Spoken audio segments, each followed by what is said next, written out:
The U.S. is again striking targets in Iran. ቄሺም ደሴት ባንደር አባስ ሲሪክና እንዲሁም ካርጋን በቦምብ እየጋዩ ነው። ነጩ ቤተ መንግስት ከባድ የተባለ ውሳኔ እንዲወሰን አድርጓል። We hit them hard yesterday and we're going to hit them again hard today. ኢራንን ምድረ በዳ ለማድረግ ፔንታገን በፍጥነት ጉዞውን ጀምሮታል።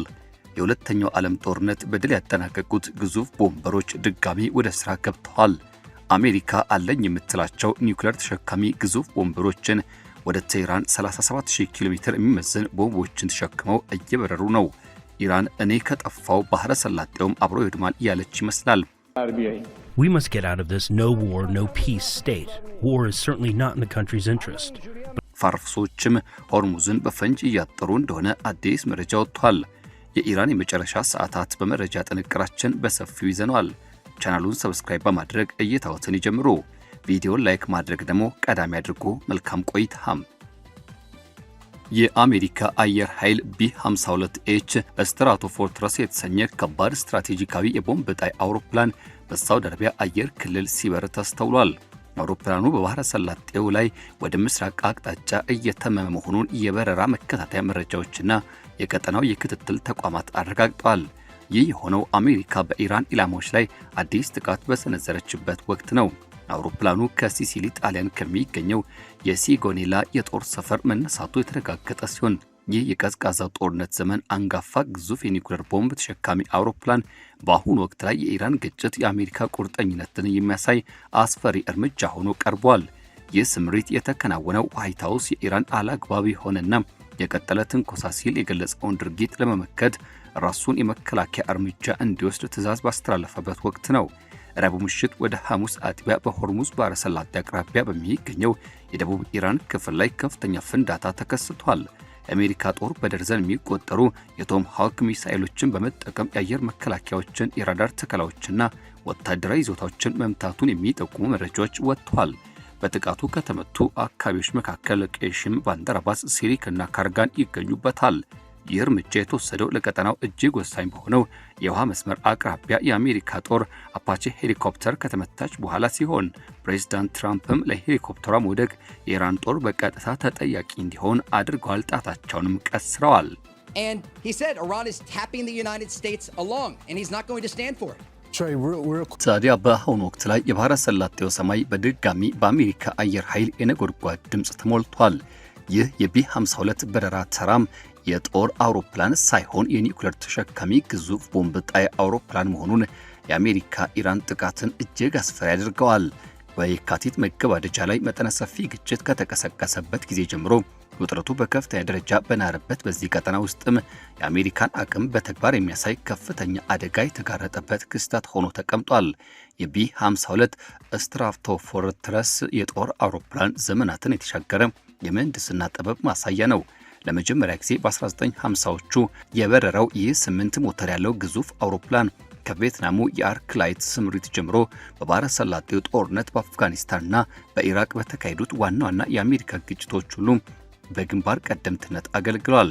ኦፕሬሽን ኤፒክ ፎሊት ተብሎ የሚጠራው የአሁኑ ዘመቻ የኢራን አየር መከላከያ በበቂ ሁኔታ መዳከሙ ከተረጋገጠ በኋላ ቢ52 አውሮፕላን ራቅ ካለ ቦታ ሆኖ የክሩዝ ሚሳኤሎችን ከመተኮስ ተሻግሮ በአንዳንድ ምዕራፎች ላይ ከፍተኛ ድፍረት መላበስ ወደ ጠላት ይዞታ አየር ክልል ዘልቆ መግባትም መሬት ላይ ያሉ በረራዎችን እስከ ማድረግ ደርሷል።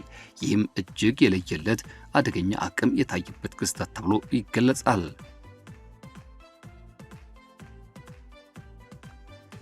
የወታደራዊ ጉዳዮች ተንታኞች እንደሚያመለክቱት አንድ ቢ52 አውሮፕላን እስከ 32000 ኪሎ ግራም የሚመዘን የጦር መሳሪያ መሸከም ይችላል።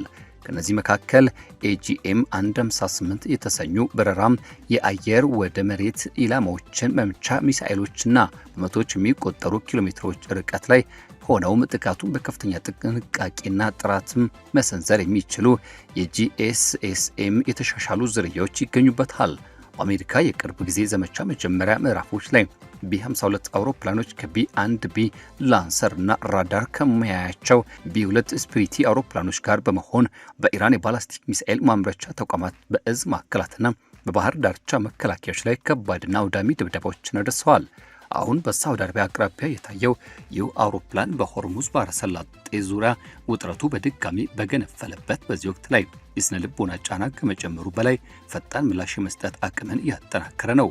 በግጭቱ መጀመሪያ ላይ ቢ52 አውሮፕላኖች ከአሜሪካ ዋና ምድር ወደ ዩናይትድ ኪንግደም ከሚገኘው አርኤኤ ፎርድ የጦር ሰፈር በመነሳት ከ30 ሰዓታት በላይ ለሚፈጅ በረራ በአየር ላይ በተደጋጋሚ ነዳጅ የሞሉ ተልኳቸውን ይፈጽሙ ነበር።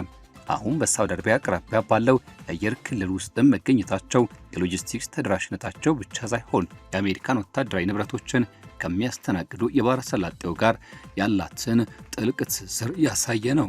የአሜሪካን ወታደራዊ ንብረቶች ከሚያስተናግዱ የባህረ ሰላጤው አጋር ሀገራት ጋር ያላቸውን ጥልቅ የተባለ ትስስርን በግልጽ ያሳየ ነው እየተባለለት ይገኛል።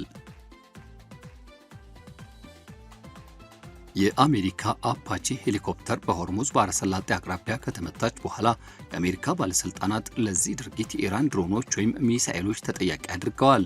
Trump wrote Iran is responsible for shooting down that helicopter near the Strait of Hormuz. በጥቂት ሰዓታት ውስጥም የአሜሪካ ጄቶችና ሚሳኤሎች በደቡብ ኢራን የሚገኙ የኢራን ይዞታዎችን ደበደቡ። ኢራን በበኩሏ በባህሬን በጆርዳንና በኩዌት በሚገኙ የአሜሪካ ጦር ሰፈር ተቋማት ላይ ጥቃት መፈጸሟን በመግለጽ ምላሽ ሰጠች። በሆርሙዝ ባህረ ሰላጤ ለማንኛውም መርከብ ዝግ መሆኑንም በይፋ አወጀች። ለመሻገር የሚሞክሩ መርከቦችንም እንደምትመታ ጭምር በመግለጽ አስጠነቀቀች። የአሜሪካ ማዕከላዊ እዝ ይህንን ሐሳብ በጥብቅ ውድቅ ያደረገ ሲሆን የንግድ መርከቦች ጉዞ መቀጠሉና በኢራን ጦር የተደረገው ሙሉ እገዳ አለመኖሩን አስታውቋል። የፕሬዝዳንት ትራምፕ ከዋይት ሃውስ በሰጡት መግለጫ ደግሞ ከፍተኛ የሆነ ግንኙነት እንደነበረው ጠቅሰው የቶም ሃውክ ሚሳኤሎች እየተተኮሱ በነበረበት ወቅት ላይ የኢራን መሪዎች ጥቃቱን ለማስቆም ቀጥታ ግንኙነት ለማድረግ መሞከራቸውን ተናገሩ።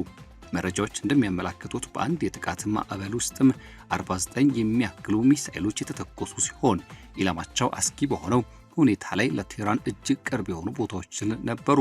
ትራምፕ ድርድሮቹ የሚጎተቱ ከሆነ ወይም የተቀመጡት ቅድመ ሁኔታዎች ካልተሟሉ ኢራን ዋጋዋን ትከፍላለች፣ ከባድ ምት ይደርስባታል፣ እንዲሁም መሰረተ ልማቶቿ፣ ፋብሪካዎቿ፣ ድልድዮቿና ሌሎችም የመደብደብ አደጋ ይጠብቃቸዋል ብለዋል። የመከላከያ ሚኒስትሩ ፔት ሄግሴትም ይህን ሐሳብ በማስተጋባት ጥቃቶቹ ጠንካራና ግልጽ እንደሚሆኑ የተቀመጡ ግቦች እስኪሳኩ ድረስም ምናልባት ቀን ከሌሊት ሊቀጥሉ ይችላሉ በማለት የሁኔታውን አስፈሪነት ጠበቅ ባለው ማስጠንቀቂያ ቃል ደጋግመው አሳስበዋል። President Trump said they've been tapping. You can see when someone's trying to tap on a deal. በዚህ በአሁኑ ወቅት በተቀሰቀሰው ከባድ ቀውስ እምብርት ላይ የሚገኙት የሆርሙዝ ባህረ ሰላጤ ነው። ኢራን ይህን የባህር መስመር ለመዝጋት ወይም ደግሞ በባህር ላይ በሚጓዙ መርከቦች ላይ ጥቃት ለመሰንዘር የምታስተላልፈው ማስፈራሪያና የምታደርገው ዛቻ በቅጽበት መላውን ዓለም የሚያናውጥና ቀውስ ውስጥ የሚከት ኢኮኖሚያዊና ፖለቲካዊ ተጽዕኖ አለው።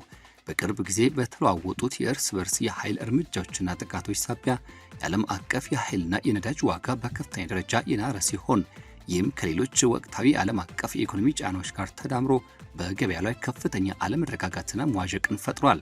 ይሁን እንጂ የአሜሪካ ባለስልጣናት እንደገለጹት ከሆነ በአካባቢው ላይ ከፍተኛ መስተጓጉሎችና የደህንነት ስጋቶች ቢኖሩም የአሜሪካ የጦር ኃይሎች በሚስጢር ባደረጉት የተቀናጀ ጥበቃ ስራ በዓለም አቀፍ የንግድ መርከቦች አማካይነት በደርዘን የሚቆጠሩ በሚሊዮኖች የሚሻገርና ይህኑ ጉዳይ የሚያጎላ በርሜል ድፍድፍ ነዳጅ በሰላም እንዲያልፍ አመቻችተዋል። ይህ አሜሪካ የዓለም አቀፍ ነዳጅ ፍሰት እንዳይቋረጥ ለማድረግ የምትሄድበትን ያልተቋረጠ ጥረት ያሳየ ተብሎለታል። በሌላ በኩል ደግሞ የኢራን ጦር በወሰዷቸው የአጸፋ እርምጃዎች ዙሪያ ሰፊ ዘገባዎች እያስተላለፉ ሲሆን ይህም በአሜሪካ ጦር መርከቦች፣ በንግድ መርከቦችና በባህረ ሰላጤው አካባቢዎች በሚገኙ የአሜሪካ ወታደራዊ ተቋማት ላይ የተሰነዘሩትና ስኬታማ የሆኑት ጥቃቶችን ያካትታል ማለት ነው ሲሉ ይገልጻሉ። አሁን ይህን አካሄድም በተመለከተ አሜሪካ ማዕከላዊ እዝን ጨምሮ በርካታ ዓለም አቀፍ የደህንነት የመረጃ ምንጮች ኢራን የሆርሙዝ ባህረ ሰላጤን ሙሉ በሙሉ ዘግተዋለች በማለት የምታሰራጨው መረጃ አጥብቀው ይሞግታሉ።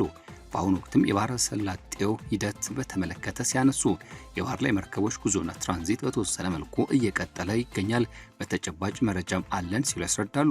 ሁኔታው አሁንም ቢሆን እጅግ አሳሳቢና በማንኛውም ሰዓት ሊፈነዳ የሚችል ከመሆኑ በላይ በአካባቢው የሚፈጠር ማንኛውም የረዥም ጊዜ የባህር ትራንስፖርት መቋረጥ ሰፊና አውዳሚ የሆነ የኃይል ቀውስ ሊያስከትል ይችላል። ይህ ደግሞ ከአውሮፓ እስከ እስያ ያሉ የበርካታ ታላላቅ ሀገራትን አጠቃላይ የኢኮኖሚ መዋቅር በቀጥታ የሚጎዳ ነው። በዚህም ሳቢያ ኩዌት፣ ባህሬን፣ ጆርዳንና ሌሎችም የባህረ ሰላጤው አረብ ሀገራት ወደ አየር ክልላቸውና ግዛታቸው የሚመጡ የተለያዩ ድሮንና የሚሳኤል ጥቃቶችን የማክሸፋቸውን ገልጸዋል። ይህም በቀጠናው ላይ ያለውን ወታደራዊ ዝግጁነትና የደህንነት ንቁነት ደረጃ ወደ ከፍተኛ ጥንቃቄ እየለወጠውና እያሳደገው ይገኛል። ቴህራን በበኩሏ ጎረቤት ሀገራት የአየር ክልላቸውን ሆነ መሬታቸውን አሳልፈው እንዳይሰጡና እንዲሁም ደግሞ በዚህ ሂደት ውስጥ አሜሪካ በኢራን ለምትሰነዝራቸው ጥቃቶች መነሻ ሆነ መደራጃ እንዳያደርጉ በጥብቅ ተሳስባለች። ይህ የቴህራን መልእክት በተለይም የአሜሪካው ቢ52 ስትራቴጂካዊ እንዲሁም ደግሞ የቦምብ ጣይ አውሮፕላኖች ለሳውዲ አረቢያና ለሌሎች የአሜሪካ ሀገራት ስም አየር ክልል እጅግ በቅርብ ርቀት ላይ እየበረረ በሚገኝበት በአሁኑ ወቅት የተላለፈ ቀጥተኛና የተነጣጠረ ተብሎ የሚገለጽ መልእክት ነው። የኢስላማዊቷ ሪፐብሊክ የዓለም መንግስታት ድርጅት አምባሳደር በአሜሪካ የሚሰነዘሩትን ማንኛቸውን ወታደራዊ ዛቻዎችና ማስፈራሪያዎች በሙሉ ውድቅ ያደረጉ ሲሆን በማስገደድ በኃይልና በጭቆና ጥላ ስር የሚደረግ ማንኛውም አይነት የሰላም ስምሪት ሆነ ስምምነት ዘላቂና ተቀባይነት ያለው ውጤት ሊያመጣ እንደማይችል በጽኑ አስገንዝበዋል። በተጨማሪም አምባሳደሩ በሀገራት መካከል ሊኖር ስለሚገባው የጋራ መከባበርና ስለ ዓለም አቀፍ ሕግጋት መከበርም አስፈላጊነት በስፋት አብራርተዋል። የቢ52 የጦር አውሮፕላኖች በአንድ ጊዜ በርካታ የጦር መሳሪያዎችን በማዝነብ ወይም ጠላት ሊደርስባቸው በማይችል ራቅ ያሉ አስተማኝ ቦታዎች ላይ ሆነው ይህን ጥቃት መሰንዘር ረገድ ወደር የማይገኝላቸው እጅግ ስኬታማ አውሮፕላኖች ናቸው። እነዚህ አውሮፕላኖች የኢራን የቀሩትንና የተረፉትን የመከላከያ ዘዴዎች ሙሉ በሙሉ በመስበርና አቅም በማጣት ረገድ ከፍተኛ ሚና የሚጫወቱ በርካታ የክሩዝ ሚሳኤሎችን በአንድ ጊዜ የመተኮስ አቅም አላቸው። አውሮፕላኑ በአየር ላይ ለረጅም ሰዓታት የመቆየት መቻልና እጅግ በጣም ከፍተኛ መጠን ያለው የጦር መሳሪያ መሸከም አቅሙ በቀላሉ ሊንቀሳቀሱ የሚችሉ ወይም ከመሬት በታች በጠንካራ ሁኔታ የተገነቡ ወታደራዊ ይዞታዎችን በከፍተኛ ተለዋዋጭነት ለመምታት ያስችላቸዋል። ይህ ደግሞ ራዳር የማይበግራቸው ተዋጊ ጄቶች በተጓዳኝና በተደራራቢ መልኩ ሊያከናውኑት የሚችሉትን ወታደራዊ ተልዕኮ በእጅጉ ያግዛል ተብሎም ይታሰባል። የአሜሪካ ጦር ኃይሎች ካለፈው የካቲት ወር ጀምሮ በሺዎች የሚቆጠሩ የአየር ላይ ጥቃቶችን ያካሄዱ ሲሆን በዚህም የኢራን አየር መከላከያ ስርዓት የሚሳኤል ክምችቶችና የባህር ኃይል ንብረቶችን በከፍተኛ ደረጃ አዳክመዋል። ይሁን እንጂ ኢራን አሁንም ቢሆን የተመጣጠነ ያልሆነ የጦርነት ስልቶችና መሳሪያዎችን በስፋት የታጠቀች ሲሆን ከነዚህ መካከል እጅግ ዘመናዊ ድሮኖች፣ የባላስቲክ ሚሳኤሎች፣ የባህር ውስጥ ፈንጆችና በተለያዩ ቀጠና ሀገራት የተዘረጉ ተላላኪ ፕሮክሲ መረቦች ይገኙበታል። የአሜሪካ ጦር ንብረት የሆነችው አፓቼ ሄሊኮፕተር መመታት ደግሞ አሜሪካ ፍጹም የሆነ የአየር በላይነት አለኝ ብላ የምታቀርበውን እምነት የሚገዳደርና አሁንም ቢሆን በአካባቢው ላይ ከፍተኛ ዘላቂ የሆኑ ስጋቶች መኖራቸውን በግልጽ የሚጠቁምና የሚያሳይ ነው።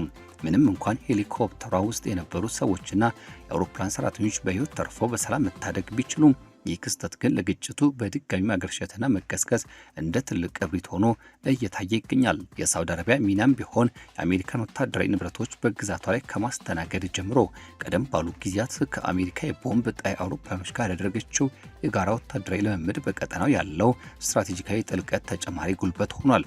በአሁኑ ወቅትም ያለው የቢ52 አውሮፕላን የበረራ መስመር የሚያሳየው አውሮፕላኑ በቀጠናው ካሉ የአየር መከላከያ ስርዓቶችና የመረጃ ፍሰቶች ጋር ተዋህደው ፈጣንና ቅጽበታዊ ወታደራዊ ድጋፍ ለመስጠት ታስቦ የተዘረጋ ስለመሆኑ በብዙ አመላካችና ጠቋሚ ሆኖ ይቀመጣል። የአሜሪካ ቢ52 አውሮፕላን ወደ ምስራቃዊ አቅጣጫ የሚያደርገውን ጉዞ በቀጠለበትና ይህ ምናልባትም ተጨማሪና ተከታታይ የሆኑ የአየር ላይ ጥቃቶች በቀጠናው ሊሰነዘሩ እንደሚችሉ በሚጠበቁበት በአሁኑ ወቅት ላይ መላው መካከለኛው ምስራቅ ቀጠና ትንፋሹን ውጦ ሁኔታዎችን በከፍተኛ ስጋት እየጠበቀ ይገኛል። ይህ የአሁኑ አዲስ ጥቃት ማዕበል ሀገራቱን ወደ ዘላቂና አስተማማኝ የስምምነት መስመር እንዲመጡ ያስገዳቸዋል ወይንስ ደግሞ በርካታ አዳዲስ ሀገራት ሀያላንን ወደሚያሳትፉ ሰፊና አጠቃላይ ቀጠናዊ ጦርነት ይመራቸዋል? የታሪክ መዛግብት እንደሚያሳዩት እንደ ቢ52 ያሉ ከባድና ስትራቴጂካዊ ቦምብ ጣይ አውሮፕላኖች ብዙውን ጊዜ የታሪክ መለወጫ ነጥቦች እንደሚያመለክቱ ነው። እነዚህ አውሮፕላኖች የሚሰጡት ወታደራዊ አቅም ማሳያ ወደ ተጨባጭ ጥንካሬ ማሳደግ ረገድ ውጥረቱ እንዲረግብና ሰላም እንዲወርድ ያደርጋል። ካልሆነ ደግሞ ከዚያ የባሰ እጅግ የከረረና የሰፋ ወታደራዊ ዘመቻ እንዲቀሰቀስ መነሻ ይሆናል። የፋርስ ባህረ ሰላጤ አሁንም ቢሆን በማንኛውም ሰዓት ሊፈነዳ የሚችል ቀጠና ሆኖ የቀጠለ ሲሆን ዋይት ሃውስ በቅርቡ የወሰዳቸውን ቀጥተኛ ያዘዛቸው ወታደራዊ እርምጃዎች በቀጠናው ላይ መረጋጋት ለማምጣት የሚደረገው ጥረት ውስጥ በኃይል እርምጃና በዲፕሎማሲያዊ ድርድር መካከል ያለውን እጅግ አደገኛ የሆነ ሚዛን አጣበቅን በግልጽ የሚያሳዩ ስለመሆናቸው ብዙዎች የሚናገሩትና የሚመሰክሩት ሆኖ ይቀመጣል።